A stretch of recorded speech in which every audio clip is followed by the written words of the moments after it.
le Seigneur, notre lecture de ce dimanche nous est tirée de l'Évangile selon Marc, chapitre 3, versets 31 à 35. Marc, chapitre 3, 31 à 35. Il est écrit: sa mère et ses frères arrivèrent donc. Ils se tenaient dehors et l'envoyèrent appeler. La foule était assise autour de lui et on lui dit: voici ta mère et tes frères et sœurs sont dehors et te cherchent. Il répondit: qui est ma mère et qui sont mes frères? Puis il promena le regard sur ceux qui étaient assis autour de lui et il dit: voici ma mère et mes frères. En effet, celui qui fait la volonté de Dieu, celui-là est mon frère, ma sœur et ma mère. Amen. Prions le Seigneur. Éternel notre Dieu, notre Père, voici ta parole, Seigneur. Toi-même éclaire-nous. Nourris-nous spirituellement, au nom de Jésus le Christ. Amen.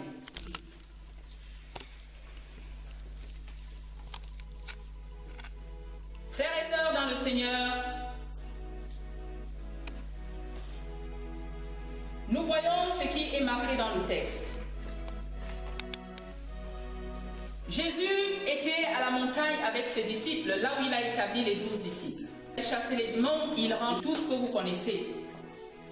Jésus se retrouve dans la foule comme d'habitude parce que Jésus avait pour habitude de prêcher, de chasser les démons et de faire toutes sortes de miracles.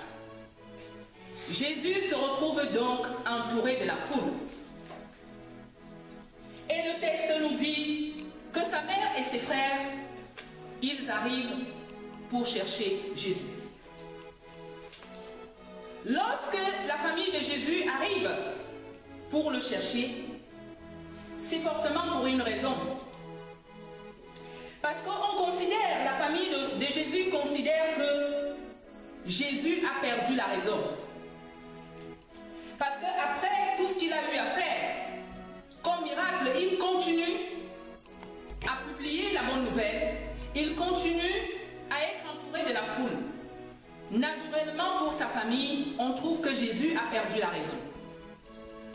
Et nous savons aussi que quand la famille de Jésus découvre que Jésus perd la raison, les docteurs de la loi qui sortaient de Jérusalem vont confirmer cela en disant à la famille de Jésus: mais vous avez raison, il a vraiment perdu la raison. On pense même que celui-là a un esprit de Belzébou en lui. La famille de Jésus décide donc d'aller prendre Jésus là où Jésus se trouve entouré de ses disciples. La mère et les frères de Jésus arrivent. La mère et les frères de Jésus n'ont pas accès à Jésus. Parce que le texte nous dit qu'on envoyait l'appeler. On. Qui? On ne sait pas. C'est sûrement quelqu'un qui pouvait s'approcher de Jésus. Sûrement une personne qui pouvait s'approcher de Jésus. Et nous savons que Jésus n'était jamais seul. Parce que là où il se trouve, il est sûrement entouré des 10 apôtres. Parce qu'il revient de la montagne. Dans le texte, on nous dit on ne sait pas qui. Mais sûrement, c'est une personne qui peut approcher Jésus. Et la réponse de Jésus est une réponse surprenante. Parce que Jésus répond. Et il pose la question à celui-là qui apporte la nouvelle que la mère et tes frères sont dehors. Il cherche à te parler. Mais Jésus lui demande que, qui est ma mère et qui sont mes frères? Qui? C'est une question quand même. Si maintenant on arrive, on pose la question qu'on veut, ma famille est là dehors, on me cherche. Et moi je réponds en disant que qui est ma mère? Qui est mes frères? Qui? Jésus dit à celui-là, le on là, Jésus va lui répondre en disant, il regarde dans la salle, dans la foule où il était. Jésus dit tout simplement, voici mes frères, mes sœurs et ma mère. Il n'a pas cherché loin. Jésus a tout simplement regardé autour de lui. Parce que ceux-là qui sont à la porte, ils viennent chercher Jésus parce qu'ils considèrent que Jésus est devenu fou.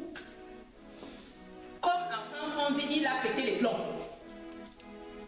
Chez nos frères, on dit Jésus est devenu fou. Donc forcément, la famille se déplace qu'on va d'abord récupérer notre personne. Parce que vous savez que ce n'est jamais agréable quand on dit que voilà quelqu'un de ma famille qui est en train de faire... il perd la raison, il fait du n'importe quoi.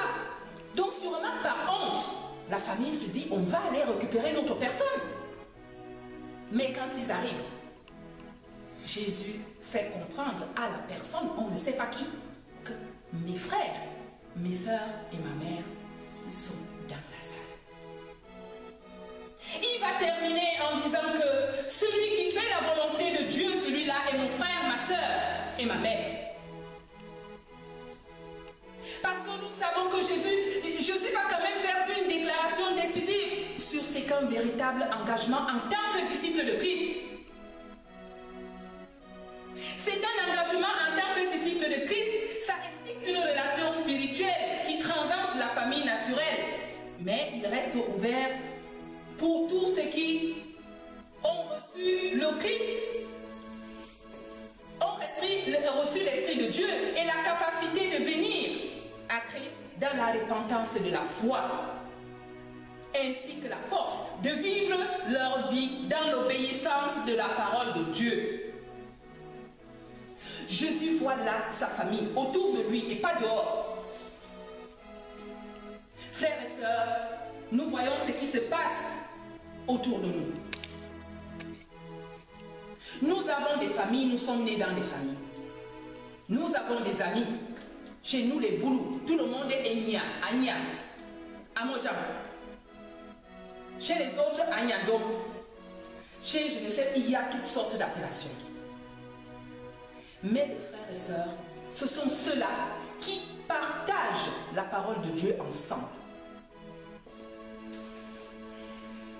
Jésus nous fait prendre conscience par rapport à cette révélation décisive qu'il fait. Il a tout simplement promené son regard dans la salle pour répondre à celui-là qui est venu pour lui dire qu'on te cherche dehors.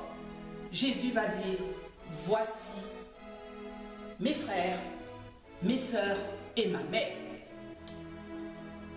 Au jour d'aujourd'hui, on pourrait dire en quelque sorte que Jésus a renié sa famille. Ça peut passer dans la tête en disant que, mais au fond, est-ce qu'il renie sa famille? Non. Il trouve tout simplement qu'au moment où il se trouve dans le partage spirituel, il est entouré de sa famille. Parce que ceux-là qui viennent de l'extérieur, ils viennent forcément pour le perturber. Sa famille naturelle là vient. Ils viennent avec des problèmes. Parce que quand ils ont appris que Jésus, il a recommencé à proclamer la bonne nouvelle là-bas, ils viennent pour prendre Jésus parce qu'ils considèrent tout simplement que Jésus a perdu la raison. Donc, si Jésus sort avec sa famille, nous savons que Jésus va perdre le fil de ce qu'il est en train de faire. Parce que, écoutez ta famille, ils vont forcément te reprocher. Or que Jésus était forcément dans les enseignements comme il avait l'habitude. Jésus va donc refuser de rencontrer sa famille. Il va refuser de rencontrer sa famille. Parce qu'il le sait qu'à cet instant, si je sors là pour rencontrer mes frères et sœurs et ma mère là dehors, ce qu'ils vont me dire là-bas, ça va en quelque sorte me gâter les oreilles. Jésus va donc faire une déclaration décisive dans sa vie de foi. Il va faire un choix.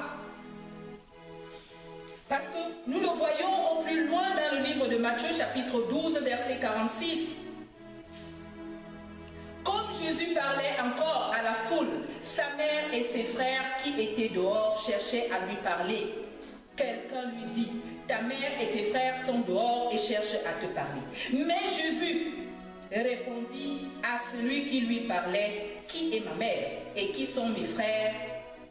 Puis il tendit la main vers ses disciples et dit, voici ma mère, mes frères. En effet, celui qui fait la volonté de mon Père céleste, celui-là est mon frère, ma soeur et ma mère. Parce qu'en cet instant-là, Jésus considère que ceux qui sont assis avec lui, qui écoutent sa parole, c'est là sa famille. Parce que c'est là où Jésus trouve le réconfort. Or que ceux qui sont à l'extérieur, ils ont déjà été endoctrinés par les spécialistes de la loi qui sortaient de Jérusalem, qui viennent encore renforcer que exactement là où vous êtes là, vous vous attendez votre Jésus là, mais non, il est de l'autre côté. Il n'est même pas seulement devenu fou. C'est qu'on croit que tout ce qu'il fait là, il chasse les démons, il guérit les malades, c'est tout simplement un esprit de Belzébuth qui est en lui. Mais Jésus avait la réponse à tout. Il va quand même répondre à ces gens en disant que comment Satan peut-il chasser Satan? Donc il préfère rester avec ses frères et sœurs en Christ. C'est là où Jésus se sent bien. Frères et sœurs dans le Seigneur, je vous propose comme thème aujourd'hui, chrétien, fais le bon choix dans ton entourage. Fais le bon choix dans ton entourage. Parce que des fois, nous nous entourons des gens qui peuvent nous tirer, qui peuvent vraiment nous déconnecter de notre Seigneur. Nous voyons que Jésus ne renie pas sa famille pour faire du mal. Non. Parce qu'il se trouve dans une situation où il est en train d'enseigner, il est en train de proclamer la bonne nouvelle, de faire ce qu'il a à faire. Il évite tout simplement d'être attiré par ce qui se passe dehors. Il considère que là où il se trouve, avec les gens avec qui il est, c'est sa famille. Il ne va pas plus loin. Nous ne pouvons pas dans l'église prétendre être chrétiens et fonctionner avec les non-chrétiens. Parce que quand nous sommes dehors, les non-chrétiens nous attirent dans le négatif. Dans tout ce qui est négatif, et nous ne faisons jamais attention parce qu'on se dit forcément c'est ma famille, c'est quelqu'un de ma famille. Et on est toujours trahi par les siens.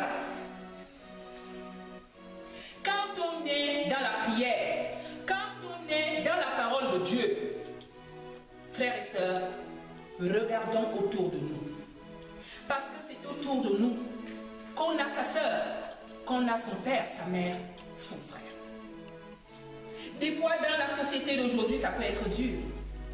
Mais nous voyons que Jésus a fait quand même cette déclaration décisive dans sa vie sur c'est qu'un véritable engagement en tant que disciple de Dieu. Il a eu à le faire. Soyons aussi capables, courageux à prendre cette décision dans la vie. À dire que moi, quand je suis à l'église, ne venez pas me perturber. Nous voyons, il y a quand même un protocole dans l'église, nous voyons dans l'EPC, quand les anciens d'église et les pasteurs sont assis devant. Peu importe qui te cherche, la personne là n'a pas accès à toi. La personne là ne peut pas entrer dans l'église forcément et venir te trouver en chair que je veux te parler. Non. Chez nous, on envoie souvent des diacres. On fait un petit mot. On glisse à un diacre qu'il faut aller donner au pasteur là-bas. Même ce petit mot-là, ça perturbe. Jésus n'a pas perdu les plombs. Tout simplement. Parce que la personne même qui vient dire à Jésus qu'on cherche à te parler là-bas, Jésus répond. Tout simplement, il dit que mais qui est ma mère là-bas dehors? Ça veut dire qu'il veut faire comprendre à la personne que ce qui se passe là-bas dehors, ne m'en parlez pas. Parce que la personne même, le on là, sûrement, ça peut être un des 12. Parce qu'il vient de descendre de la montagne avec les 12 qu'il a établis. Et nous savons aussi qu'il ne marchait pas seul. Donc la personne qui approche Jésus, le fameux on là, c'est sûrement quelqu'un qui a accès à lui. Mais même cette personne-là, Jésus ne s'est pas laissé troubler. Il a donné une réponse et il a continué à faire ce qu'il a fait. Parce que Jésus finit quand même en disant que celui qui fait la volonté de Dieu, celui-là est mon frère et ma soeur et ma mère. Frères et sœurs, regardons dans nos familles ceux-là qui font réellement la volonté de Dieu. Parce que quelqu'un qui n'est pas dans le même panier que toi, vous ne pouvez pas avoir un même langage. Parce que pendant que tu lui parles du Seigneur Jésus-Christ, la personne te parle d'autre chose. Au jour d'aujourd'hui, dans les familles, on ne se comprend plus. On a l'impression d'avoir plusieurs langues dans une même famille. On ne s'accorde plus. Et naturellement, pour qu'un piano puisse jouer normalement, je ne suis pas musicienne, il faut que ce piano soit accordé. Pour qu'un piano puisse jouer normalement, il faut que ce piano soit accordé. Dans nos familles aujourd'hui, on se retrouve dans cet engrenage. Tout simplement parce que nous n'arrivons pas aussi quelque part à prendre cet engagement, à décider que quand je suis dans mes moments de prière, quand je suis dans mes moments, je ne veux pas être perturbée. Chez moi, ma famille, moi, ils savent quand je suis, à partir de samedi soir, on ne me parle pas. Dimanche matin, ne venez même pas me parler. Je ne résous pas les problèmes dimanche. Au départ, c'est vrai que c'était un conflit qui peut être dur dans la famille. Mais comment? Je dis comment on n'a pas les mêmes problèmes? Parce que moi, dimanche, je dois aller prier. Si dimanche, vous avez un autre programme, moi, dimanche, c'est l'église. Donc, peu importe le problème qu'il y a, attendez lundi matin. Chez moi, je le dis. Chez moi, on ne me parle pas dimanche. Parce que dimanche, j'ai décidé de consacrer cette journée au Seigneur. Au début, ça peut être dur, mes frères et sœurs, mais je vous dis, avec l'aide de Dieu, ça marche. Soyons ceux-là capables de choisir nos entourages, d'être capables de décider pour une fois. Celui qui fait la volonté de Dieu, celui-là est mon frère, ma soeur et ma mère. Regardons donc autour de nous, dans nos familles. Est-ce que la personne qui est à côté de toi fait la volonté de Dieu? Si c'est lui, celui-là est ton frère, ta soeur et ta mère.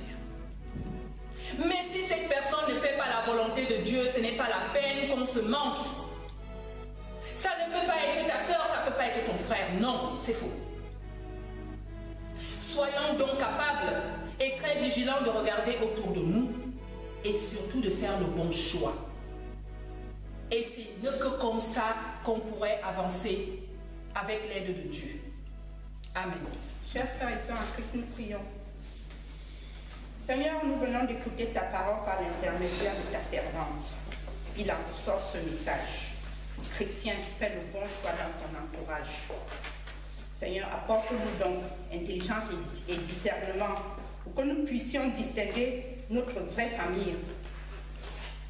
Seigneur, pour ta servante aussi, continue à l'illuminer pour que nous puissions, qu'elle puisse dans le futur continuer à nous nourrir de ton saint message. Nous t'avons ainsi prié au nom de ton Fils Jésus-Christ. Amen.